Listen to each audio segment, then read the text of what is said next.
February 18th, 1944. An anti-aircraft gun emplacement overlooking the Thames estuary, southern England. The wind screams off the grey North Sea, rattling the corrugated iron of the watch hut. Inside, the only light comes from the glow of the radar cathode ray tube. Sergeant Helen McLean leans in, her breath fogging the air above the screen, her headset tight against her ears. The rhythmic, low-level pulse of the equipment is the heartbeat of their solitary world. Suddenly, a tiny blip flickers on the edge of the circular display. A single, insistent pinprick of light. "Contact," she murmurs, her voice professionally steady, cutting through the static. Range 45 miles, bearing 092. Target altitude? Low. The air thickens instantly. This isn't a friendly. Friendlies don't hug the water this close to the coast at 200 hours. This is a lone, fast German intruder, likely a reconnaissance plane or, worse, a Junkers Ju-88 night bomber trying to slip into the London corridor. Outside the hut, the 40mm Bofors guns stand silent, menacing silhouettes against the faint moonlight. The crew, mostly women bundled in thick greatcoats and gloves, move with practiced, silent efficiency to their positions. Gunner Peggy Norton slides into the seat of the predictor, the complex mechanical computer that will calculate the enemy's speed, range, and altitude to determine the precise aim for the heavy guns. It is a mathematical beast, demanding unwavering focus. The blip on McLean's screen grows larger, moving rapidly inward. Speed 300 knots and holding, coming in fast. Girls, prepare to lock on. McLean calls out. Her heart hammers, a frantic, unsynchronized drum to the electronic rhythm of the radar. Every single person in this emplacement, from the spotters to the loaders to the sergeant controlling the fire, is a woman of the Canadian Women's Army Corps, WWII, a presence here that, just 3 years prior, would have been unimaginable to the High Command, to the German air crews, and even to most of the public. They were the secret batteries of Britain's defense, defying every traditional expectation of war. Peggy Norton's hands fly across the controls of the predictor, her eyes glued to the dials, waiting for the command to fire the moment the target enters the kill zone. The war that erupted in 1939 was an overwhelmingly male enterprise, a grinding clash of armies, ships, and planes that devoured men. Yet, behind the front lines, the machinery of modern conflict demanded something unprecedented. Millions of support personnel. For Canada, a nation committed deeply to the Allied cause, this created a profound logistical crisis. Too many men were needed for combat. Too few were left for the vital, non-combat roles. In the early months of the war, Canadian women stepped forward en masse, volunteering for everything from nursing to factory work. But it wasn't enough. The Army needed a formal, disciplined structure to absorb this patriotic energy. Thus, in 1941, the Canadian Women's Army Corps, WWII, was officially sanctioned, initially under the guise of an auxiliary force, later becoming a permanent part of the active militia. The official mandate was safe, palatable, and reassuringly non-combative. Clerical work, driving, cooking, and medical assistance. They would free up the fighting men. Private Eleanor Ellie Vance, a former ledger clerk from Toronto, signed up immediately. Like thousands of others, she traded her civilian life for the khaki uniform, the sensible shoes, and the severe cap. Her initial posting, fittingly, was to a massive administrative depot in Ontario, spending her days typing orders and maintaining vast personnel files. It was essential work, but she yearned for more direct participation. The propaganda posters spoke of freedom and crushing tyranny. Her reality was endless paperwork. However, the reality of war, especially the brutal German blitz on Britain, quickly redefined what was essential. The British had already mobilized women extensively into the Auxiliary Territorial Service, ATS, even placing them on anti-aircraft guns. As Canadian troops shipped overseas to reinforce Britain against invasion, the WWII followed, beginning their deployment in 1942. They were still officially performing their support roles. But the needs of the home defense, the protection of vital ports, factories, and military installations from Luftwaffe attacks were critical, and the manpower shortage was acute. It was in the heavily defended areas of southern England, particularly around the crucial ports and the industrial Midlands, that the line between clerical and combat began to blur. The complex nature of anti-aircraft warfare, involving electronics, mathematics, and intricate mechanical devices like the kerosene predictor, required skills that transcended mere brute strength. The key requirement was precision and the ability to maintain calm under pressure, traits the WWII women possessed in abundance. The initial transition was unofficial, a slow infiltration. WWII personnel were assigned to radar units, which the Army insisted were communication roles. They handled the sensitive equipment, tracking the incoming raids, but the proximity to the guns, the familiarity with the targeting data, and the sheer desperation for trained personnel made the next step inevitable. Slowly, quietly, and often against the explicit wishes of tradition-bound commanders, the women were trained. They learned the mechanisms of the massive 3.7-inch heavy anti-aircraft guns, the intricate calibration of the firing systems, and the deadly, precise dance of the predictor operators. They were no longer clerks. They were the unseen guardians of the skies. Back at the Thames Estuary gun site, Sergeant McLean's voice cuts through the quiet focus. They're past the limit. Target is 28 miles. Prepare to engage. Peggy Norton takes a deep breath, her hands steadying on the predictor's wheels. The fate of their target, and perhaps the safety of London itself, rests on her calculated aim. Early 1943, a secluded training facility near Portsmouth, southern England. The official training regimen for the Canadian Women's Army Corps in England remained strictly focused on administrative and logistical tasks.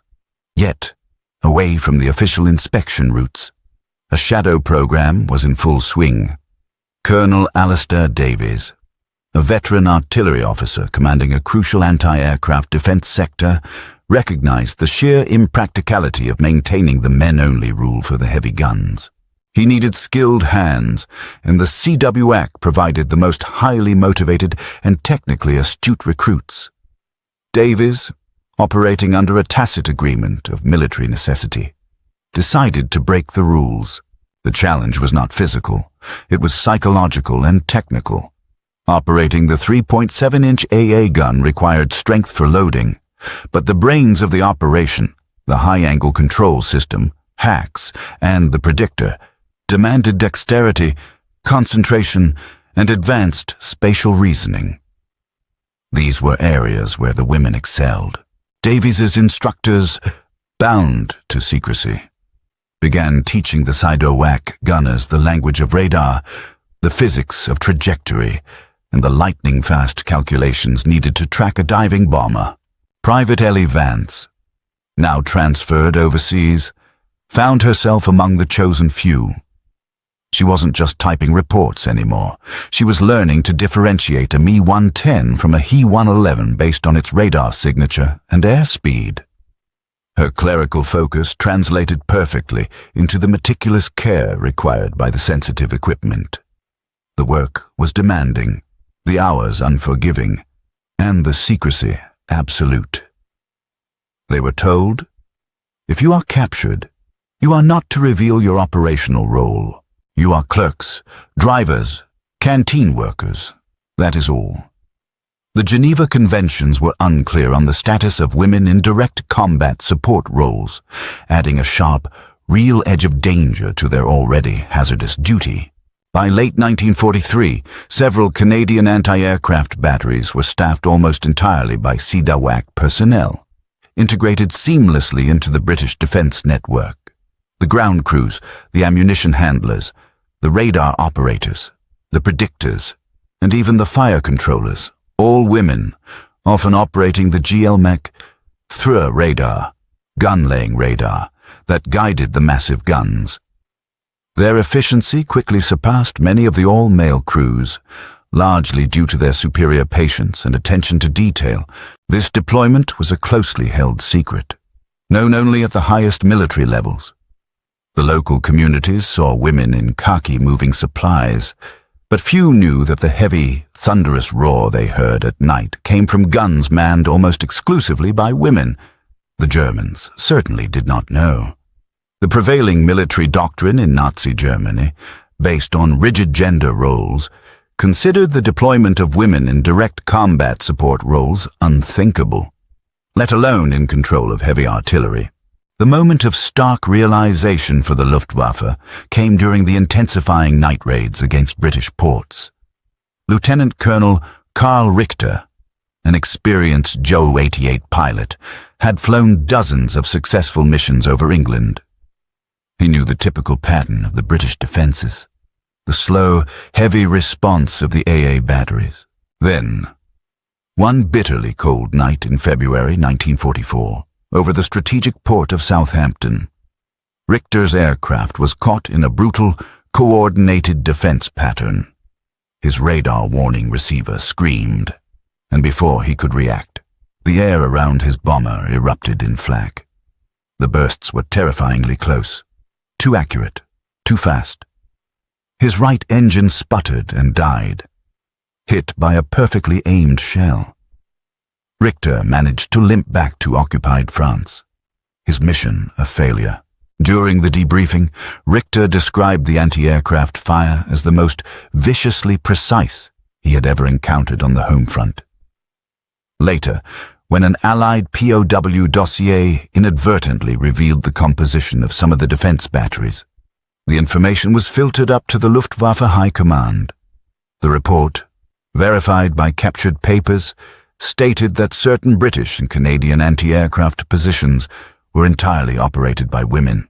The initial reaction among the German officer corps was one of utter disbelief and shock. It was a violation of the perceived rules of warfare, an incredible statement on Allied desperation, or perhaps a testament to a capability they never imagined women possessing. Back on the Thames estuary, Sergeant McLean's radar blip has closed the gap. 18 miles. Target is still maintaining altitude. Gunner on target. Peggy Norton's breath catches, the predictor humming beneath her touch. She has all the data locked. Ready, she whispers into the mic. McLean glances at the watch hut door, knowing the moment the firing command is given, the world will explode around them. February 18th, 1944, 2:04 a.m., Anti-Aircraft Battery, Thames Estuary. The moment hangs tautly, suspended between the rhythmic sweep of the radar beam and the frantic beat of human fear and readiness. Sergeant Helen McLean lifts her microphone. The blip is now agonizingly close. 12 miles, entering the effective range of the 3.7-inch heavy AA guns. The target, confirmed as a single Ju 88, is clearly visible on the optical sighting system now. A dark mosquito against the bruised sky, flying low and fast, hugging the riverline to evade detection. Fire control. McLean's voice rings out, sharp and commanding. 10 seconds to intercept. Targets locked. Fire. The command is instantaneously relayed. Outside, the world dissolves into a deafening, percussive chaos. The massive 3.7-inch guns, which had been preloaded with high-explosive shells, roar into action. The recoil is staggering, shaking the very ground the women stand on, sending shock waves through the night air. Muzzle flashes briefly turn the gun emplacement into a terrifying spectacle of light. a blinding orange-red bloom followed by the stench of cordite and burning propellant. Gunner Peggy Norton, still hunched over the predictor, tracks the target, making minute adjustments as the computer calculates the complex path the shell must take to meet the speeding aircraft. She ignores the violent noise and the vibration. Her focus is absolute. Her job is not just to aim, but to calculate the fuse setting, the precise altitude and time at which the shell will detonate. An error of a few milliseconds means a clean miss. The predictor, calibrated by her colleagues and now driven by her input, is the key to their deadly precision. The first shells streak into the sky, their paths invisible, culminating in small, sharp bursts of light miles away. Flak, the black cloud of lethal shrapnel designed to tear apart aircraft wings and fuselages. The burst pattern is tight, guided by the flawless input from the WWII crew. In the cockpit of the Ju-88, Hauptmann Erich Voss curses loudly. The flak is not the usual scattered, hopeful barrage. It is concentrated and right behind him. The blasts are so close, his co-pilot screams as shrapnel pings off the armored glass. Voss throws the control column hard, diving steeply to break the lock, flooding the engines with power. He knows this defense sector is formidable. But tonight, it feels like they are being stalked by an invisible, highly aggressive hunter. He had been briefed that the heavy AA guns were mostly manned by older, less proficient British men. This fire felt professional, almost personal. McLean's radar screen confirms the maneuver. Target diving, changing altitude rapidly, speed increasing, she barks. Peggy Norton immediately compensates, spinning the dials to feed the new, rapidly changing data into the predictor. She needs to predict where the bomber will be, not where it is now. This demanding a split-second calculation is where the WWII training proved invaluable. A second salvo of shells rips into the sky. This time, the outcome is different. The air around the diving Ju-88 is suddenly consumed by a fiery orange detonation. The shell, fused perfectly, explodes directly beneath the bomber's tail assembly. A bright, secondary explosion rips through the fuselage, followed by a shower of debris and flame. The aircraft, now fatally crippled, spirals downward, a blazing meteor falling towards the cold, dark waters of the estuary. "Target destroyed," a spotter screams into the headset, her voice raw with relief and triumph. "Confirmed impact in Sector Delta 4. A wave of exhausted exhilaration washes over the crew." McLean leans back, pulling her headset off, the sudden silence of the watch hut almost painful. They had done it. They had operated the heavy artillery, tracked the target, calculated the complex geometry of the intercept, and executed the kill, all while maintaining the highest standard of operational precision. The evidence was the fiery destruction lighting up the distant horizon. The mission was a success, but the secret held firm.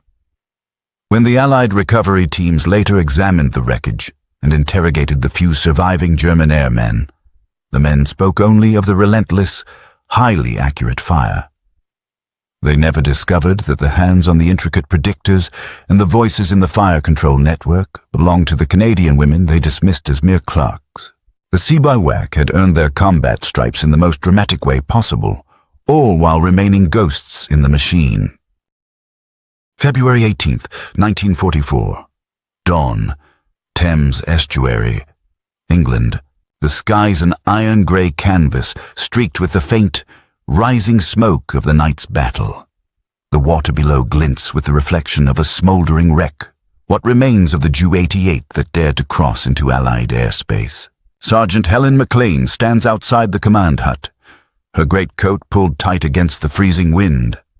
Her hands still smell faintly of ozone and gun oil.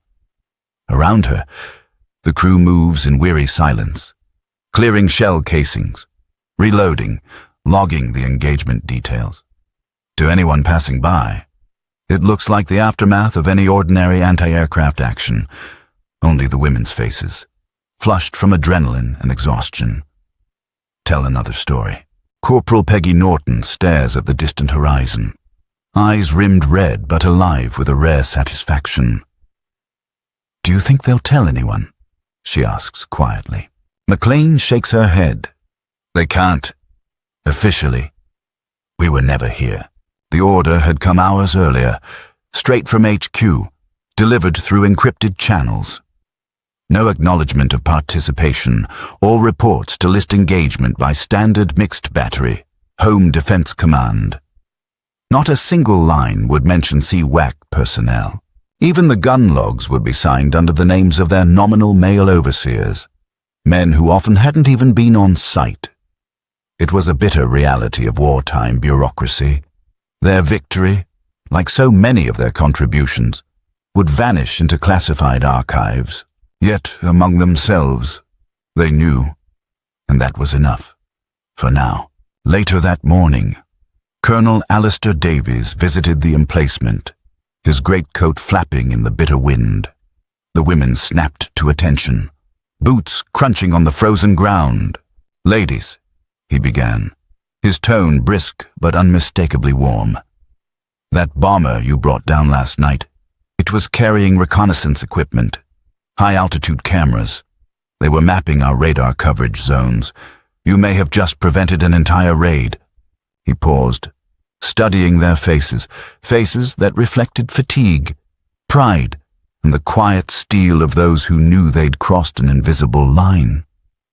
"You did your duty under fire, and you did it flawlessly. But understand this. You'll get no medal for it, not today. Maybe not ever." There was no complaint, no protest, only silent nods. They understood the price of secrecy. As Davies turned to leave, he hesitated and added, "History will catch up eventually. When it does, make sure it knows who really kept the skies clear." The following weeks blurred into a relentless pattern. Radar pings, flak bursts, long nights of cold coffee and nerve-twisting vigilance. The women grew sharper, faster, their teamwork instinctive. They had become a single organism. Radar, predictor, and gun fused into one beating heart of steel and calculation. But with each engagement, whispers began to spread among the nearby RAF stations and Royal Artillery men, stories of ghost batteries that hit targets with impossible precision. Some swore the gunners must be American specialists. Others joked about Churchill's invisible angels. The truth was far stranger and far braver than any of them guessed. May 1944, Southampton Command Sector. The invasion of Europe was imminent. Across the southern coast of England, every port, every rail line, every depot vibrated with tension and movement. The women of the CWAC had been reassigned across multiple batteries by now, each group integrated under various designations. Still anonymous, still essential. One evening, Private Ellie Vance found herself back at the radar console in a new sector, her hands moving over the equipment as naturally as breathing. Outside, the sky flashed with distant gunfire. She'd come a long way from her desk in Ontario. She wasn't typing anymore. She was defending a nation. The German Air Command, having intercepted fragments of intelligence from their captured officers, had finally confirmed what many had dismissed as Allied propaganda. Reports from Luftwaffe intelligence summarized it bluntly. Several anti-aircraft installations in southern England are operated by female personnel of Canadian origin. Their effectiveness is disproportionate to expectations. Morale impact on German air crews? Severe. When the report reached Berlin, the reaction was a mix of outrage and disbelief. "Impossible," one general reportedly spat. "Women cannot perform in sustained combat roles." And yet, the blackened wrecks of downed bombers across the English countryside told another story. Back in England, as preparations for D-Day accelerated, the CWAC batteries were quietly withdrawn from front-line firing duties. Their secrecy was too valuable. and the political optics too fragile for open acknowledgement. They returned to their clerical postings, filing paperwork and processing communications, though every keystroke carried the weight of nights spent under fire. After VE Day, most of the women simply went home, their wartime records, redacted and reclassified, mentioned communications duties, nothing more. For decades, their names did not appear in any citation lists, and their service remained confined to whispers between veterans. But history, as Colonel Davies once promised, eventually caught up. In the late 20th century, declassified documents and interviews with surviving WWII members began to surface. Historians found evidence of entire batteries, fully operational, fully female, whose kill ratios exceeded the national average. The photographs showed young women in greatcoats, their hair tucked under helmets, standing proudly beside 3.7-inch guns as tall as themselves. They were no longer ghosts. Today, at the Canadian War Museum in Ottawa, a single artifact tells their story. A worn predictor wheel, its brass surface polished smooth by the hands of Sergeant Helen McLean's crew. Beneath it, a simple plaque reads, "They listened. They calculated. They fired. They were never meant to fight. But they did." The roar of the guns has long since faded. The North Sea winds have carried their echoes away. But if you listen closely, on a cold February night, when the fog drifts over the Thames and the sky hums with distant thunder, you might still hear them, Canada's secret gunners, women who rewrote the rules of war.